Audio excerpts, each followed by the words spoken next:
Grace Holland, a mother of four, died in the home of firefighter Robert Douse, a man who is innocent. There's never been any charges, at least not against him right now. As of this recording, there's no charges. She died. She was the fiance of Robert Douse in their home in Crevecoeur near St. Louis, July 22nd of 2020. And then just recently, just earlier this year, Sarah Sweeney, another fiance, moved on eventually. 3 years later, found new love. She also died in that very same house. As of right now, we don't have any of the information in terms of what happened forensically to her, but they said no signs of foul play. But the toxicology not back as of this moment. And Robert's still doing his job, still out there, innocent. But it is a little bit suspicious, one would say, especially when we hear more about the case of Grace Holland going back to 2010, the allegations of abuse, the allegations of a lot of improper behavior between the two of them, and then her very bizarre suicide, which I'm going to note right away was not with her dominant hand. It was with her left hand that she had shot herself in the head with. Again, not common for a female to use a firearm either in that sort of way, at least statistically.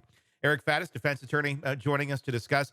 Again, it's a weird case. Either this guy has some really horrible luck, really attracts women who are not in good places mentally or stably, and things go downhill, or maybe they are, and he's a horrible human being to them and drives them to death. I don't know.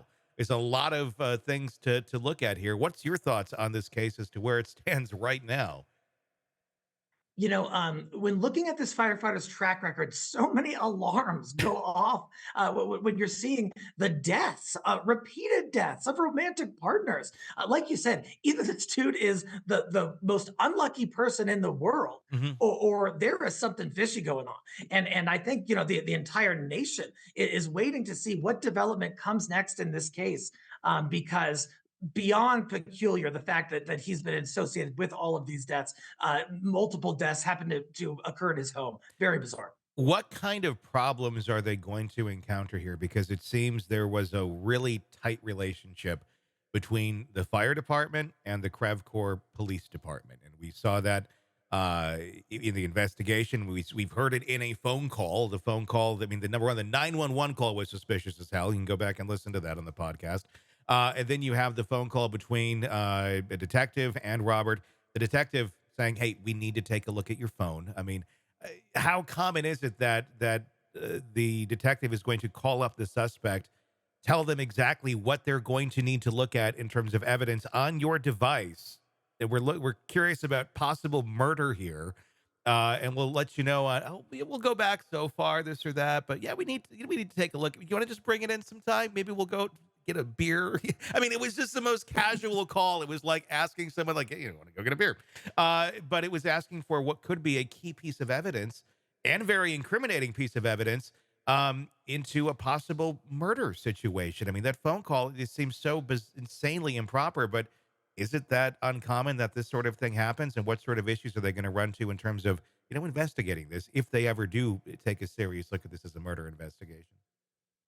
Yeah, I wish detectives would give my clients a heads up on their homicide investigations and the evidence they're going to look at and not going to look at, and hint, hint, wink, wink, Yeah. all of that kind of thing. Now, I'm not saying that there's been any corruption necessarily, but there's certainly the appearance of some kind of impropriety here. Listen, law enforcement and fire departments work hand in hand. They often respond to the same scenes at the same time. They're working the same cases, and relationships develop. You get Oh, to know sure. these people. I was a prosecutor, and I was buddies with some cops Oh, and what yeah. have you. And so, maybe it's benign and there's just a friendship, but maybe there's a sense of tipping somebody off or trying to cover something up, and that could really pose an issue for the prosecution later on, because there's bias involved, that there's alleged impropriety, and that only weakens what is already going to be a difficult circumstantial uphill case if they pursue it. Yeah, I mean, and that's one of those interesting things. I mean, the detective, obviously, it did seem there was some sort of a bias there. I don't necessarily know that it goes to the level of, purposely trying to cover something up. But when you have that bias, if you think your buddy here, he couldn't have done anything, but they're going to try and pin it on him. So let's do everything we can to make sure that they don't. I mean, that just creates such a huge problem, especially if that person maybe did do something. Oh, 100%. And Tony, I'm telling you, I've had a case when I was a prosecutor. There was a defendant who got a DUI, and that defendant happened to be a high up sergeant at a local police force. And so the agency that investigated that DUI gave him every sort of break they could have given him and kind of botched the investigation and botched the testimony at trial. And we lost what should have been a pretty obvious DUI case against a police sergeant. And so to think that this thing doesn't happen would just be naive. It Yeah. absolutely does happen. Let's hope it didn't. But there's certainly some red flags in terms of how this is played out. I just wonder if it's already been too botched to go forward on this. I mean, what are your thoughts on that? Has the damage already been done? Have what they intended to do by handling or lack thereof doing any sort of investigation into this as possibly a criminal matter already done enough to keep Robert Douse safe if he is guilty of something, and obviously if he isn't, he isn't. But if the information isn't there, we can't go back in time and change that. We can't necessarily resurrect evidence that's been destroyed if evidence was destroyed. So I guess mission accomplished if that's where things are at. What's your thoughts on that? Or is there always more evidence that can be dug up? I think it's a problem, especially in these, they're essentially cold cases that they happened some time ago. And if the investigators drug their feet on these things, there was delay, there was tipping off of folks.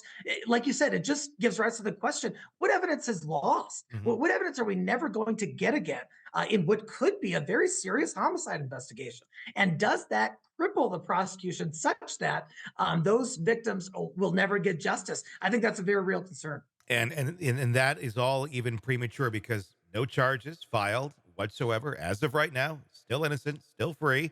But yeah, lots of questions and not a lot of answers right now. But the thought is, will we ever be able to get to those answers? I guess maybe if a third one pops up in the house in a year or two, maybe we'll reopen this. I don't know. We'll see where all that goes. Hey, it's Tony Bruschi. If you like the podcast, be sure to like, subscribe, and press that bell so you don't miss any of our updates on the cases we're following for you right here at the Hidden Killers podcast from True Crime Today. And thanks